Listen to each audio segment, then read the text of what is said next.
Dallas Cowboys will make history. I guess there's only one thing left to do.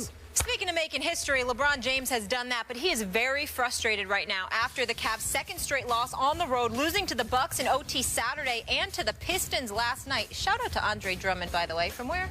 UConn. Ballin'. The defeat, exactly, brought Cleveland's record to 8-3, still good enough for the top spot in the East, but also not at the same level as the 12-0 Warriors. Here's LeBron after the game. We haven't done anything. We didn't win anything.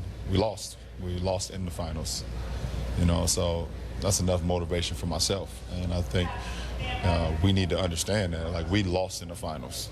We didn't win, you know, and the team that beat us looks more hungry than we are, you know, so it shouldn't be that way.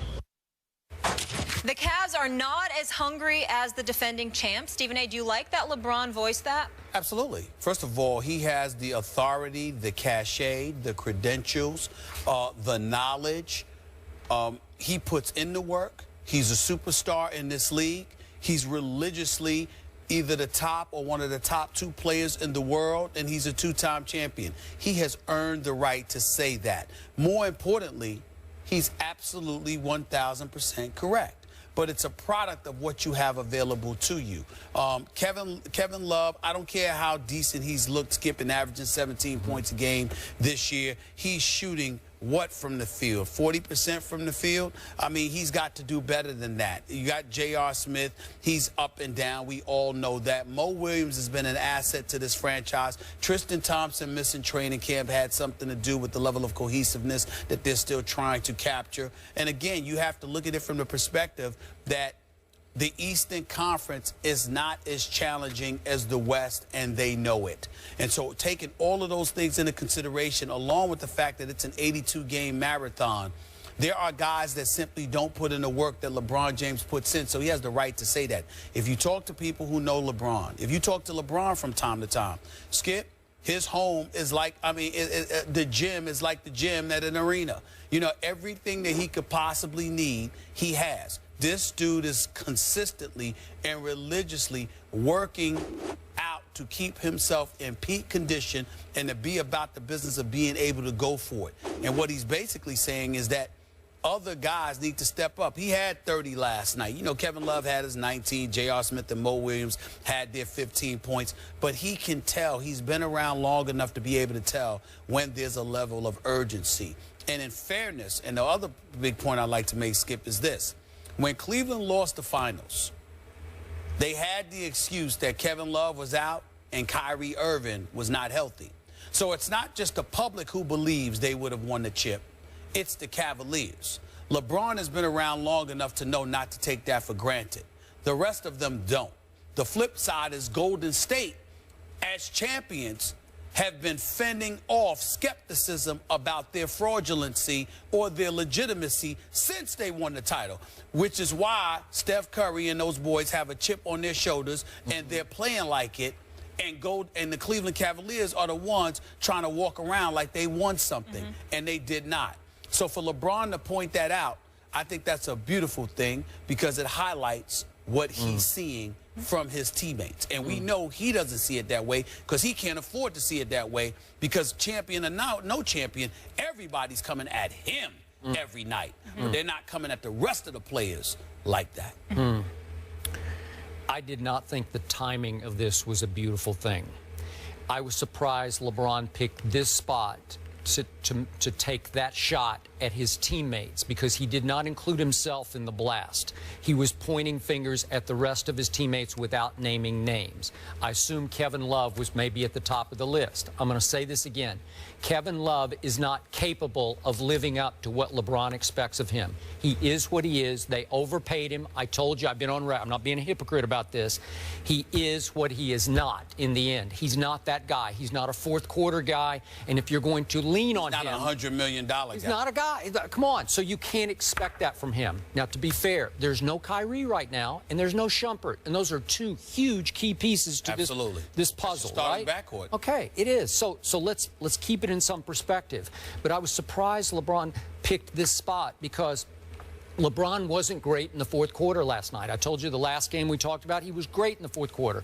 He chose last night to play all 12 minutes, which is unusual, wouldn't you say? Yes. All 12 minutes of the fourth quarter. He played 40 for the game. And didn't we hear before the season, I want to go with the Pop model, the Popovich model, right? I want to keep my minutes to maybe 30-ish or so, like the Spurs do. So he plays 40 minutes. He plays the whole fourth quarter, and he scores 5 points in the fourth quarter, including one completely uncontested layup with 16 seconds left. So really just 3 other points besides that. He missed another key free throw. He's shooting 62% from the free throw line. That's pathetic. I got to tell you, so you got to point a finger at yourself so far. I know it's early, but 62% from the free throw line. And for that matter, he's not a three-point shooter. We know that, but 31% from 3 is hurting his team. Bless you. Thank you. 33 free throws he's missed already this year. So I'm looking at his fourth quarter. He had 2 late turnovers. It looked like the game was about to slip away anyway, but he had 2 chances late, and they're double teaming. I get that. One was on an inbounds pass very late, but he turned the ball over. So he didn't have a good fourth quarter. Big deal. But why would you then pick that moment after that game to say, we're not hungry enough, we don't want it as much as Golden State does? Well, we often see that the loser of a finals or the loser of a Super Bowl, as we're seeing with Seattle, that you have a hard time. You have a hard time dredging it back up because you were so close, then they got bad breaks, they lost players. So I don't really get the motivational blast at this point because I'm not sure it's fair right now to the remaining teammates. Well, that depends on how you look at it. You might have a point if you're just looking at it on its face. If you're delving deeper and you surmise that what he's seeing from the rest of his teammates is an absence of urgency, thereby putting a heavier load on him than he wants to carry, maybe, then that's a different argument. Because, again, if you're going to point to the 12 minutes that he played and a lack of productivity because they were minus 11 with him on the floor in the fourth quarter, yep. Okay, if you're going to point to the fact that he played those 12 minutes and you're going to point to the performance, why not also take a moment to point to why he may have felt the need to play those 12 minutes in the fourth quarter? Could it have been because he's looking at his troops and he's not seeing them address the challenge with the level of urgency that it deserves? Now, we know that Stan Van Gundy is coaching these Pistons. He's also the president of basketball operations. They elected to lose out on Greg Monroe, let him go to Milwaukee. They kept Andre Drummond, who is flat out balling. I mean, this dude can walk double-double. Reggie Jackson can play, too. And Reggie Jackson can play. Reggie Jackson can play. Game this season. That's right. Those two, I like those two in Detroit. I think it's some of the better talent they've had in the last few years. I got a lot of respect for what I see them trying to do.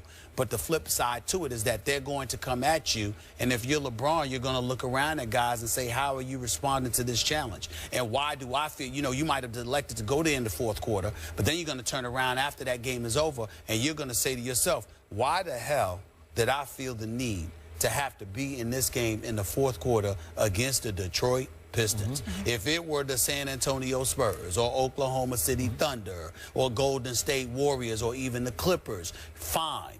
But the Detroit Pistons, I need to come and play the entire fourth quarter for us to have a chance to win this game. I'm going to point this out. Quick point of order. It's going to make you look at people. Earlier in the fourth quarter, all the way to the 8:43 mark, LeBron had a 10-point lead in this game at Detroit. That's right. So even with him on the floor, given whatever he had left to give, all 12 minutes, they could not close that deal. They could not close that deal. So he's culpable. Yeah, he is culpable. And when you say he has the authority, the cachet, he didn't have it off last night's fourth quarter. That's why I was surprised at the opportunity that he chose to make that statement. When it tells me, and I'm saying to you, it tells me he's seeing something we may not be seeing from his teammates. Well, I think it's aimed mostly at Kevin Love. That's what I think. But hasn't Kevin Love been the thorn in LeBron's side since last year?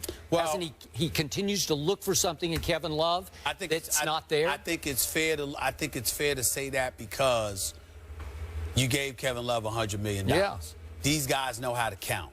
And at the end of the day, if you're getting paid that money, I need more from you than 17 points or 19 points. I need more than an average performance from you. I actually need you to do something to the point where I don't need to do much because you got this from time to time, so I don't have to take it. Okay, and last quick point about Golden State, which LeBron does not point out. Golden State got a great break during this offseason. They had a media-made chip placed on their shoulder because nobody gave them much respect. It was lucky that they got through, and I was right there with them. I think there was a lot of luck involved in their championship run last year. Then nobody gave Steph any real recognition as a MVP candidate, including us. And all of a sudden, they were able to go into game one saying, quieted really? Watch everyone. this. Yeah, that's true. That's true. I just, listen, Golden State is at a decided advantage in that regard. And even though we're sitting here talking about luck, I'm not so sure it's about luck. It's got to be something more than that. I don't know because I've been too busy doing other things, and I haven't. I know. So I have not taken the time to call, even though I just left Cleveland. That was on personal business.